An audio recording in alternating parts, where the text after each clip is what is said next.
बाबा जी और हजूर जी की प्यारी संगत जी, राधा स्वामी जी, स्वागत है आपका हमारे चैनल सतगुरु का ज्ञान में। संगत जी, क्या आपने कभी बिल्कुल शांत होकर अपने आप से यह सवाल किया है, मैं भीतर क्यों नहीं उतर पाता? मेरी सूरत ऊपर क्यों नहीं चढ़ती? आखिर वह कौन सी रुकावट है जो मुझे अपनी ही रूह तक पहुंचने से रोक रही है? परमात्मा और मेरे बीच आखिर कौन सी दीवार खड़ी है?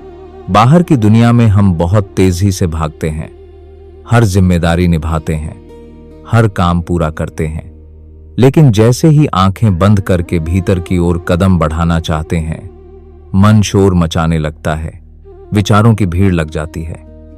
ऐसा क्यों होता है?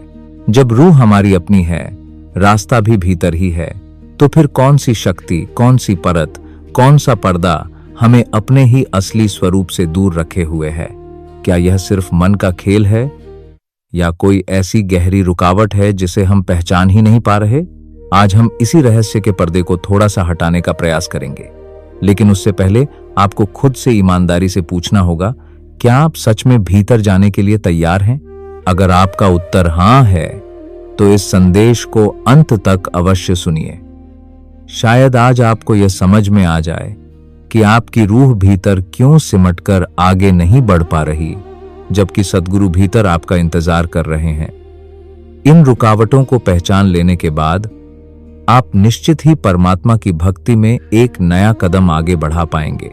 और आगे बढ़ने से पहले आपसे एक छोटी सी विनती है, जल्दी से हमारे चैनल सतगुरु का ज्ञान को सब्सक्राइब कर लें, ताकि ऐसे ही आध्यात्मिक ज्ञान आप तक निरंतर पहुंचता रहे। कर नैनो दीदार महल में प्यारा है। संगत जी, यह पंक्ति मात्र काव्य नहीं, बल्कि एक जीवंत निमंत्रण है।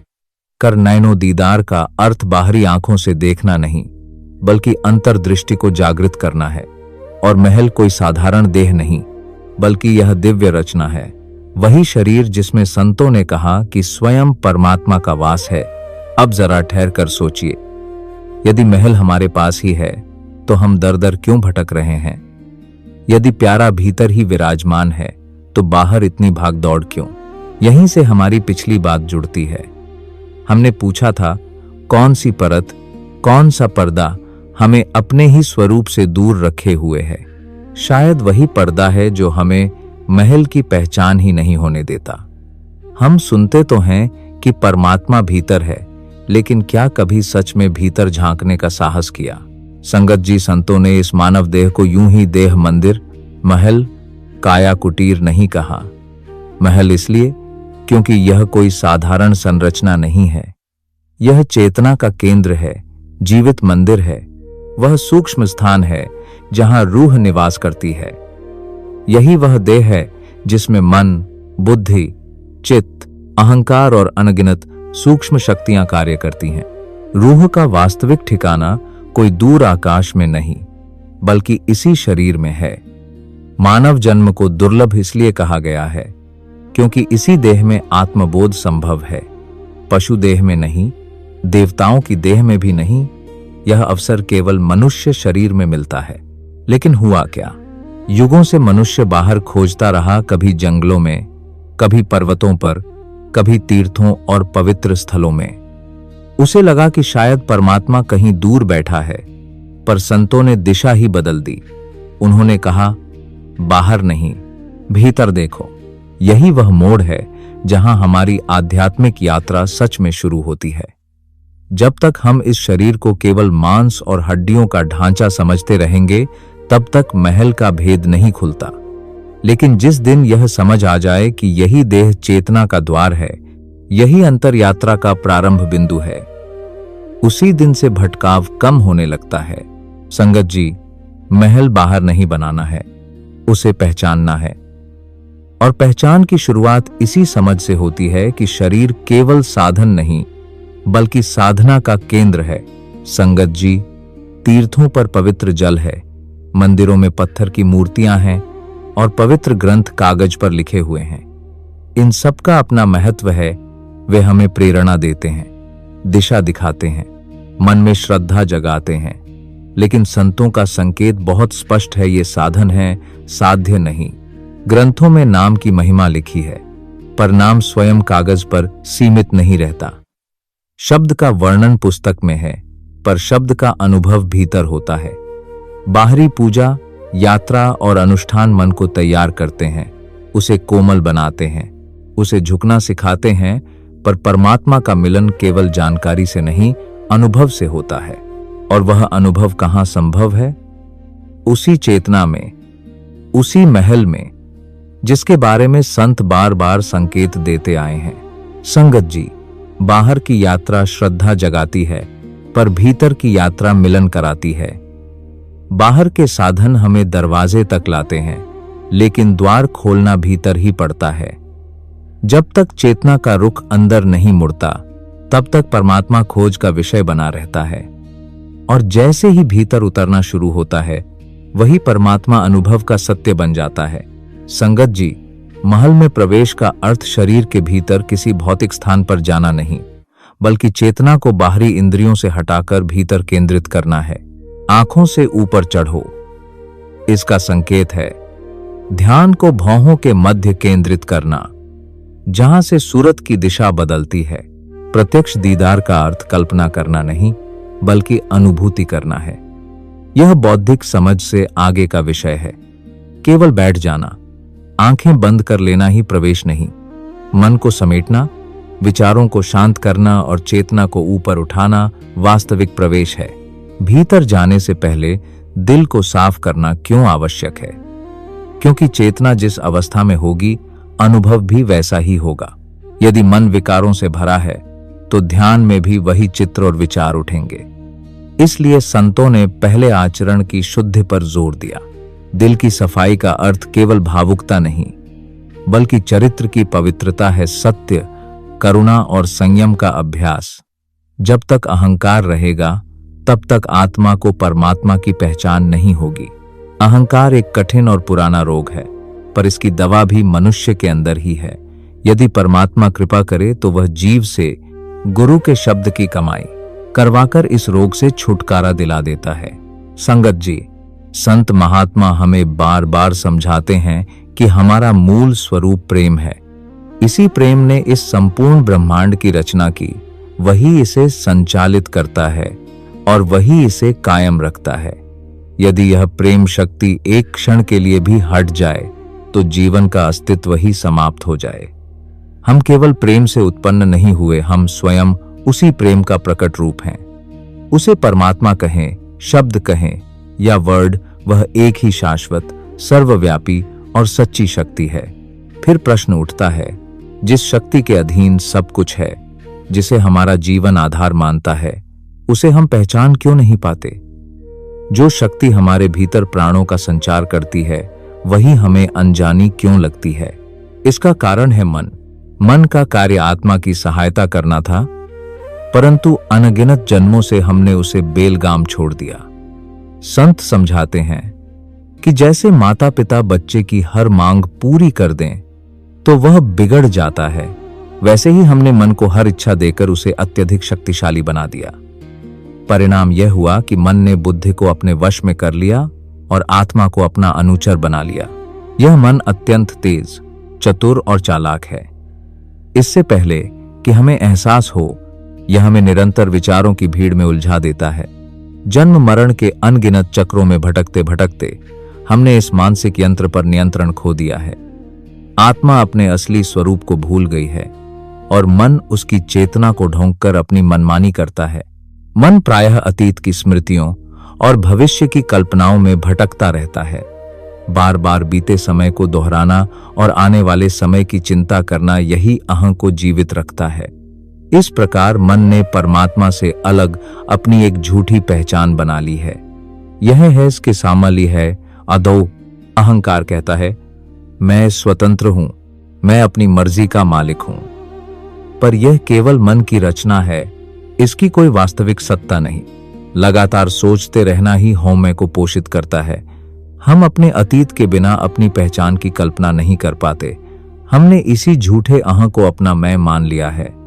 लेकिन जब मन शांत होता है, जब अतीत को छोड़ दिया जाता है और भविष्य परमात्मा को सौंप दिया जाता है, तब क्या शेष रहता है? केवल हमारा असली वजूद, हमारी आत्मा। एक सूफी फकीर ने कहा, आत्मा प्रेम है, इसलिए आत्मा को जानो। सत्य परमानंद है, स्वयं को भूल जाना। जब मैं और तुम रहते हैं तब अहं बोलता है। जब भी मैं या तुम का आग्रह उठे, समझ लेना चाहिए कि अहं सक्रिय है। आत्मा का आनंद अहं के विसर्जन में है। मन जब यादों और चिंताओं से भरा रहता है तब वह वर्तमान की पवित्रता को खो देता है। हम उस सरल प्रकाशमय चेतना को पहचान नहीं पाते जो विचारों के पीछे सदा मौजूद रहती है। संगत जी, हमारे पास केवल यही क्षण है, वर्तमान। न भविष्य में कुछ घटता है, न अतीत में। जो कुछ होता है अभी और यहीं होता है। वास्तव में अस्तित्व केवल वर्तमान का है। जब हम वर्तमान में जीते हैं तब हम बिना निर्णय, बिना चिंता और बिना परिवर्तन की इच्छा के हर परिस्थिति को स्वीकार कर लेते हैं। उसी क्षण हम परमात्मा की उपस्थिति के प्रति जागरूक होते हैं। यह जागरूकता वर्तमान को प्रकाशित कर देती है, भीतर शांति जन्म लेती है और हृदय में कृतज्ञता भर जाती है। हमें बच्चे जैसी सरलता और जिज्ञासा के साथ जीवन को स्वीकार करना चाहिए। जो कुछ भी मालिक हमारे अनुभव के लिए भेजता है वही हमारे लिए सर्वोत्तम है। भजन सुमिरन हमें वर्तमान में जीना सिखाता है। सिमरन से मानसिक गतिविधियां धीमी पड़ती हैं। जब ध्यान तीसरे तिल पर टिकता है तब अतीत और भविष्य का अस्तित्व मिटने लगता है। उस स्थिरता में हम भीतर बहती दिव्य धारा से जुड़ते हैं। शब्द को सुनना वास्तव में परमात्मा के प्रेम के मार्ग पर चलना है। अभ्यासी शिष्य होने के नाते हम उस सीमित पहचान से मुक्त हो सकते हैं जिसे हम अपना मैं समझते हैं। इच्छाओं, भय, दुहक, मोह और अनवरत विचारों से मुक्ति संभव है। संतों की दी हुई विधि सोई हुई आत्मा को जागृत कर जन्म मरण के चक्र से पार ले जाने का वचन देती है। किसी महात्मा ने कहा है, आत्मा कुछ नहीं कहना चाहती सिवाय प्रेम भरे शब्दों के। अंततः भजन सिमरन के माध्यम से ही मन वश में आता है और हम अपने वास्तविक स्वरूप उस आत्मा को पहचानते हैं जो स्वयं निर्मल प्रेम स्वरूप परमात्मा का अंश है। संगत जी, जब हमने यह समझ लिया कि महल भीतर है और परमात्मा का अनुभव चेतना के अंदर ही संभव है, तो अब हमें उन परतों को पहचानना होगा जो इस यात्रा में बाधा बनती हैं। संतों ने स्पष्ट कहा है, दीवार बाहर नहीं भीतर खड़ी है। आइए उन प्रमुख रुकावटों को समझें। 1. काम चेतना को नीचे की ओर खींचता है। नाम की धारा स्वभावतः ऊपर उठाती है, लेकिन वासना की प्रवृत्ति इंद्रियों में उलझाकर सुरत को बिखेर देती है।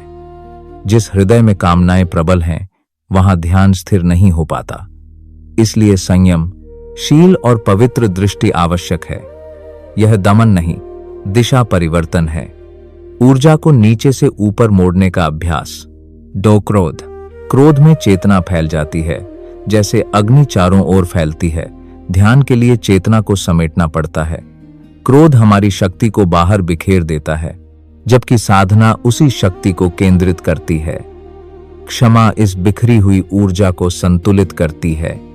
जहां क्षमा है वहां शांति है, और जहां शांति है वहीं ध्यान गहराता है।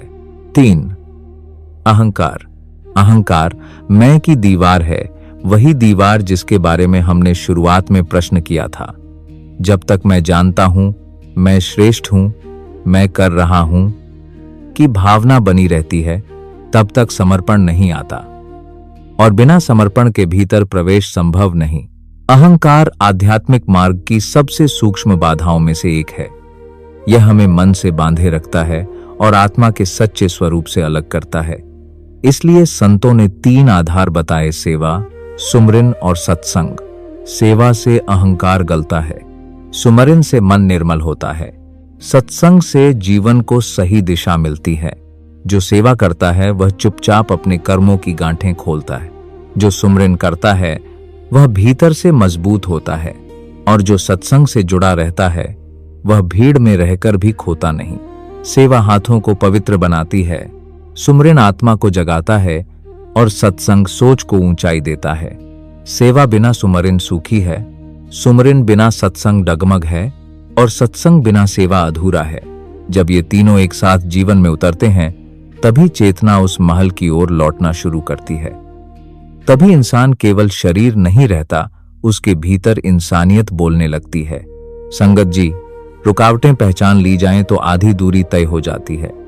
अब प्रश्न यह है, क्या हम सच में इन दीवारों को गिराने का साहस रखते हैं? 4.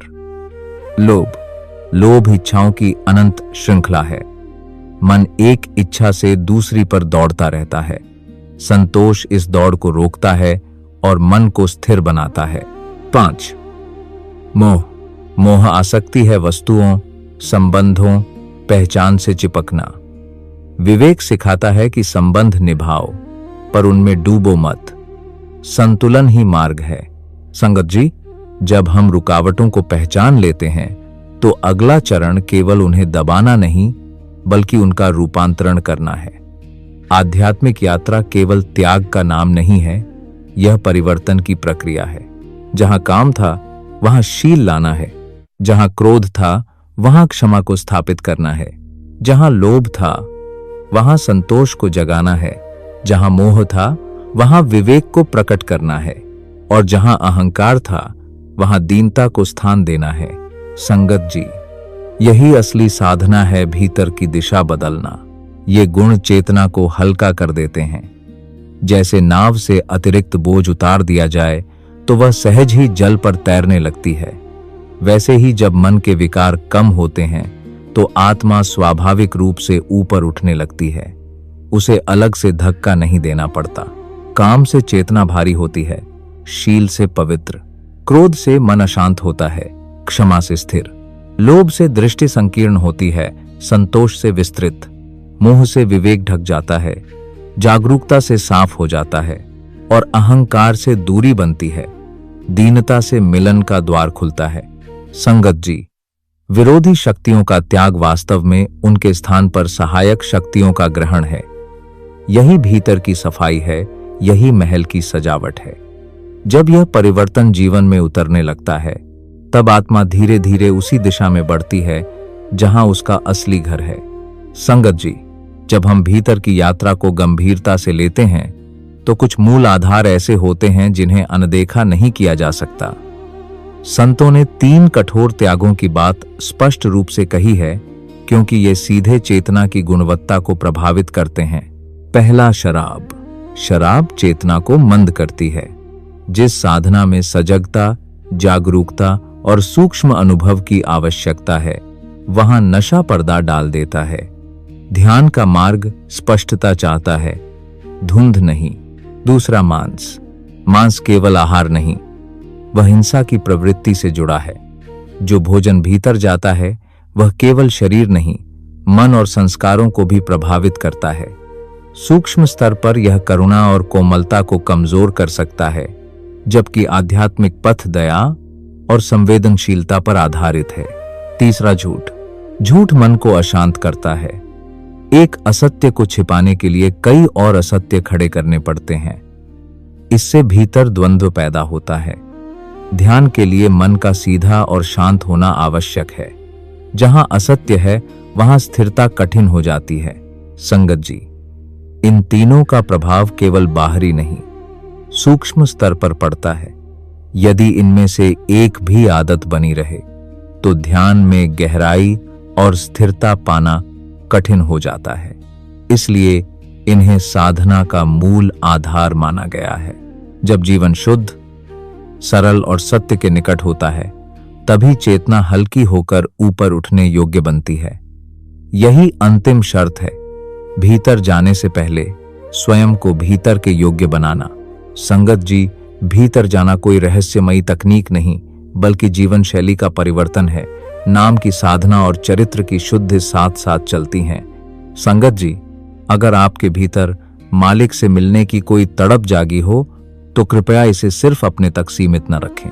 इसे अपने प्रियजनों के साथ जरूर साझा करें, और कृपया हमारे चैनल सद्गुरु का ज्ञान को सब्सक्राइब जरूर करें।